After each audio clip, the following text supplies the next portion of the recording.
ભવનાથનો મેળો। તો ભવનાથના મેળાની વાત કરીએ તો કઈ જગ્યાએ આનું આયોજન થાય છે? તો સ્થળની વાત કરીએ તો જુનાગઢ જિલ્લામાં ગિરનારની પડેતીના ગિરનાર પર્વતની તળેટીમાં જે સુવર્ણરેખા નદી છે એના કિનારે ભવનાથ મહાદેવનું મંદિર આવેલું છે। અને આ ભવનાથ મહાદેવના મંદિરમાં આ મંદિરના પ્રાંગણમાં આ ભવનાથનો મેળો છે એ આયોજિત થાય છે। સમયની વાત કરીએ તો કારતક સુદ 11 થી મહાશિવરાત્રી સુધી આ મેળાનું આયોજન થાય છે। એમાં મેળાની શરૂઆત કારતક સુદ 11 થી થાય છે, પરંતુ જે મુખ્ય જે કહેવાય છે કે આ મેળાનું જે દ્રશ્ય છે એ તમને મહાશિવરાત્રીના દિવસે જોવા મળશે। આ મેળામાં હજારોની સંખ્યામાં નાગા બાવાઓ આકર્ષણનું કેન્દ્ર છે। નાગા બાવાઓ પોતાની સાથે ચલમોની ચુસ્કી લગાવીને બમ બમ બોલેના ઉચ્ચારણો કરે છે। અહીંયા અઘોરી બાવા પણ ઉતરી આવે છે અને અહીંયા દિગંબર સાધુઓ પણ સ્નાન કરવા માટે આવે છે। તો એ નાગા બાવાઓ છે, અઘોરી બાવાઓ છે, દિગંબર સાધુઓ છે, એ બધા લોકો આ ભવનાથના મેળાની અંદર આવે છે, એ તમે જોઈ શકો છો। આગળ વાત કરીએ સ્કંદ પુરાણ અનુસાર શિવ પાર્વતી આ એક સ્ટોરી છે કે આ જે આ સ્થળ છે આ સ્થળને વસ્ત્ર પુત ક્ષેત્ર પણ કહેવામાં આવે છે। હવે એવું કેમ કહેવામાં આવે છે? તો સ્ટોરી એવી છે કે સ્કંદ પુરાણ અનુસાર શિવ અને પાર્વતી રથમાં બેસીને જ્યારે યાત્રા કરવા માટે નીકળ્યા હતા, આકાશમાં જતા હતા, એ સમયે માતાજીનું દિવ્ય આભૂષણ છે એ આ ભવનાથ મંદિર પાસે પડ્યું હતું। તેથી આ ક્ષેત્રને વસ્ત્રપુત ક્ષેત્ર તરીકે પણ ઓળખવામાં આવે છે, આ ભવનાથ મંદિરના આજુબાજુનો વિસ્તાર।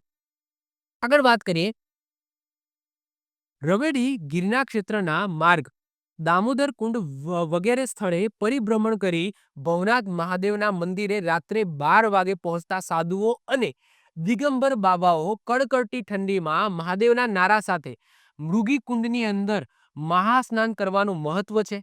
અને દંતકથા એવી છે કે આ મૃગી કુંડની અંદર જે પણ વ્યક્તિ સ્નાન કરે છે એને મોક્ષ મળી જાય છે। તો અહીંયા તમે જોઈ શકો છો કે રવેડી ગિરનારમાં જે દામોદર કુંડ છે આ દામોદર કુંડની આ જે સાધુઓ છે એ પરિક્રમા કરીને પછી રાત્રે 12 વાગ્યાની આજુબાજુ આમ જે મૃગી કુંડ છે આ મૃગી કુંડની પાસે આવે છે અને એની અંદર આવીને પછી સ્નાન કરે છે। ગુજરાત સરકારે આ મેળાને મિની કુંભ મેળો તરીકે ઉજવવાની શરૂઆત કરી 2019 થી। આ સ્થળે ભર્તુહરી, પછી મુચકુંદ, પછી ગુરુદત્તની ગુફાઓ પણ તમને જોવા મળશે। આહિર અને મેરકોમના લોકો આ સ્થળ પર વિશેષ આસ્થા રાખે છે। મેળાઓના 4 દિવસ દરમિયાન જે 4 દિવસ છે એ દરમિયાન દરરોજ રાત્રે લોકસંગીત, રાસ ગરબા, ભજન કીર્તનના કાર્યક્રમો થાય છે। બીજી વસ્તુ કે એવી માન્યતા છે કે જ્યારે દિગંબર સાધુઓ છે એ આ મૃગી કુંડની અંદર સ્નાન કરવા માટે પડે છે તો એક સાધુ બહાર નથી આવતો અથવા તો બધા સાધુઓ બહાર નથી આવતા।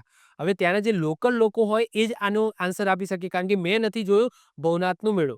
તો જે પણ આજુબાજુ જે પણ સ્ટુડન્ટ રહે છે જેને ભવનાથનો મેળો જોયો છે, તો શું આ માન્યતા સાચી છે કે જે મૃગી કુંડની અંદર જે દિગંબર સાધુઓ નાહવા પડે છે પાછા જ નથી આવતા, કે કોઈ એક સાધુ પાછો નથી આવતો?